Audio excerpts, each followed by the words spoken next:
Harruat gruan e Bilalit ju? Apo kujtoni se kanë harruar Amerikanët? Apo ka shkuar Miuni Mustaqi? Jo, mos zotri, jo. Janë të dy që do dënohen. Dhe jo vetëm ata, po të gjithë kush ka pasur, kush ka vendor në pasurinë e shqiptarëve dhe në pasurinë e shtetit shqiptar, të tërë do vënë në burg. Kam besim absolut tek amerikanët, tek shteti amerikan, tek patriotët amerikanë dhe shqiptarë amerikanë që Shqipërinë nuk do t'u lënë në mendor tani agentëve të Beogradit, të Athinës dhe të Moskës. Si mendoni, sa e rëndon në rastin e kontratës së lobimit vetë Flamur Nokën, duke qenë se ky ka qenë personi që ka nënshkruar nga ana e Partisë Demokratike këtë kontratë? Që ka trim i madh. Si të them. Ajo është vetë vrasje që ka bërë. Po është i detyruar ta bëj. Sepse hajdutët tani janë bashkuar bashkë dhe janë detyruar të mbrojnë t'i vënë shpatullat njëri tjetrit. Nuk kanë nga e mbajnë. Shfrytëzojnë emrin parti, këta janë parti. Këta janë shoqat hajdutësh. Dhe këtë e vërtetojnë listat e mbyllura. Nuk janë parti zotri, nuk janë parti politike. Nuk janë politikanë këta që vinë e lëpihen tani në për lagjera. E thonë aman në votën. Si vetë e kërkon votë Ministri e Shëndetësisë kur dokumentat e saj janë zbuluar në kashar, dokumentat sekrete? Çfarë grua është kjo? Çfarë politikane është kjo? E para që do e arrestoj është ajo. Zoti Islami, si e shikoni SPAK-un pas zgjedhjeve? A mendoni se do të godas figurat kryesore që mund të jenë të korruptuara? Kam besim absolut. Nuk besoj se do zgjinjehem. Nga se niseni në këtë rast? Nisem nga mbështetja që ka SPAK-u nga ata që e krijuan nga Shtetet e Bashkuara të Amerikës. Se nuk e krijoi SPAK-u Norcoroku i kryeministrisë. SPAK-un e krijuan amerikanët, Byron Kombëtar të Jetimit e krijuan amerikanët. Në Byron Kombëtar të Jetimit punojnë oficerë të FBI-së amerikane. Në shërbimin sekret punojnë oficerë të FBI-së amerikane. Se nuk është rastësi që shërbimi sekret shqiptar zbuloi se ku shkuan dokumentat e hequra nga Ministria e Shëndetësisë. Ndërsa ai që duhet të mbrojë kushtetutë, duhet të mbrojë ligjet e duhet të mbrojë tëra presidenti shqiptar që është kryetari i shtetit. Ai është bashkëpunëtor me këta bashkëpjesëmarrës, bashkëhajdut dhe ka mbaruar. Ai plot tani. Please do t'i Barian Bega, mos e prish Terezin, se punët vaj shkojnë, ikin dokumentat në mesenatës, ngarkojnë në kamiona, shkojnë në kashara, apo ku shkojnë, digjen a algjësojnë, a ruhen, a nuk e dim se që bët, dhe t'i flëgjum, rrim vlajtashur, fli.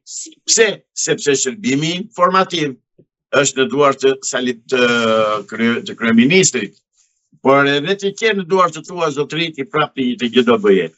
Unë i them prap kryeministri shqiptar, shkarko urgentisht ministrën e drejtësisë dhe jepja gjyqit. Se do vesh vetë të shëndetësisë, pardon.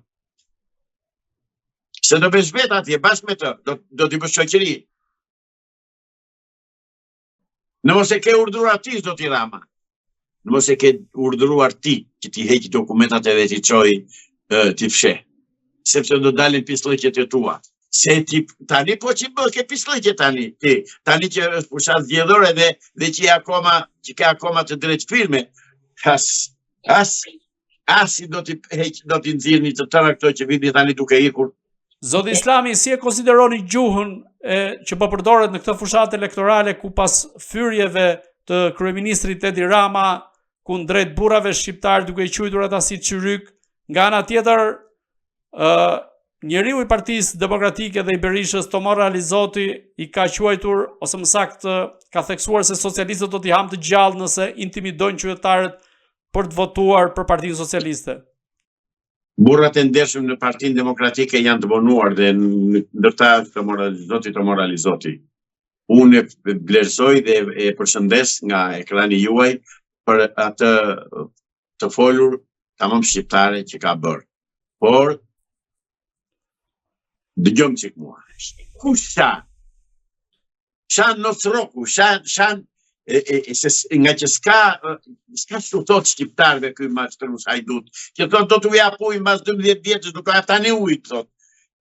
Ç'është ky more? O qa burr shteti ishtë ky, qa kryetar qeveri është ky bastard, ky palasho që vete edhe përdor fjalë të ndyra për gratë dhe për motrat dhe për vajzat tona. Po si ore nuk ngrihen këta, nëse ka mbetur ndonjë socialist atje, ndonjë social, ndonjë burr i ndershëm ose groja ndershme në partinë e tia. Që ti thot, ore ti, o idiot ti thot. O i çmendur ti thot, se ti i çmendur je me kartelit, te pesa. Po mos na turpron neve tjerëve të paktën ti thot. Asnjë s'del. Ai s'ka ide zotëri. Çfarë do thot? Ide s'ka, di vetëm të shaj, të ofendoj, të këpus batuta, të vej të kërcej me sa qengia atje në sheshit Skënderbej apo ku vete në një fshat, i merr me vete ato qengiet, edhe kërcejnë ato bashkë me të, sepse aq kërkojnë shqiptarët. U duket burri mirë që kërcejnë një bandit, një hajdut me ta. Ky është Edi Rama. Do ta marrë atë që i takon. Mos të mërziten hiç shqiptarët. Pse e them do ta marrë? Se janë të dy një lloj me Berishkën, janë partia punës. Këta në 2008 zotëri, këta ngritën strukturat e partisë komuniste të punës në Shqipëri.